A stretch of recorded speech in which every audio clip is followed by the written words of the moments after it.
வாழ்க வையகம், வாழ்க வளமுடன். வாழ்க்கை மலர்கள். நால்வோர் நற்சிந்தனை. அக்டோபர் 2. உணவும் மருந்தும். நீ ஜீரணிக்கும் அளவிற்குள்ளாக உணவு உட்கொண்டால் உணவை நீ ஜீரணிக்கிறாய். அதிகமாக உட்கொண்டால் உணவு உன்னை ஜீரணிக்கும். எனவே சுத்தமானதும் எளிமையானதும் சத்து நிறைந்ததுமான உணவு வகை அன்றாடம் நமது உடலுக்கு தேவை. காரம், புளிப்பு, உப்பு, சர்க்கரை இவற்றையும் மிதமாக கொள்ள வேண்டும்.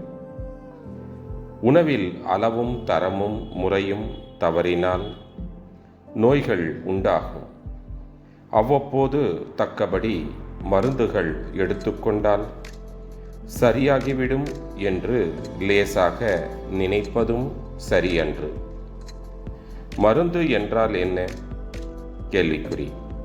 மனிதன் ஆற்றும் தவறான செயல்களால் நோய் உண்டாகிறது.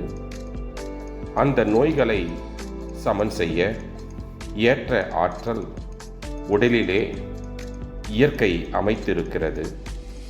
ஒரு சமயம் உடலில் நோய் தீர்க்கும் ஆற்றல் வலுவற்றதாக இருந்தால் அந்த ஆற்றலை ஊக்கிவிட ஏற்ற பொருட்களே மருந்துகள் ஆகும்.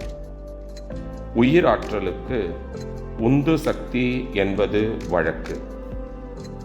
அவ்வாறான உயிராற்றலுக்கு துணையாய் உந்தும் ஆற்றலைத்தான் மருந்து என்று கூறுகிறோம். மருவி வந்த மகளை மருமகள் என்பது போல மருவி வந்த மகனை மருமகன் என்பது போல மருவி வரும் உந்து ஆற்றலை மருந்து என்று வழங்குகிறோம். மருந்தின் உபயோகம் வேறு வழியின்றி ஒரு குறுகிய காலத்தில் சிறு அளவில் மட்டும்தான் பொருத்தமானது. ஏனெனில் சில மருந்து வகை ஒரு நோயை குணப்படுத்தி வேறொரு நோயை உண்டு பண்ணக்கூடியது. இதை தவிர்க்க இயற்கையான அறிவின் வழி முன்கண்ட உணவு முற்றிலும் செரிமானமான பின்னரே அடுத்த உணவு கொள்ளலாகும்.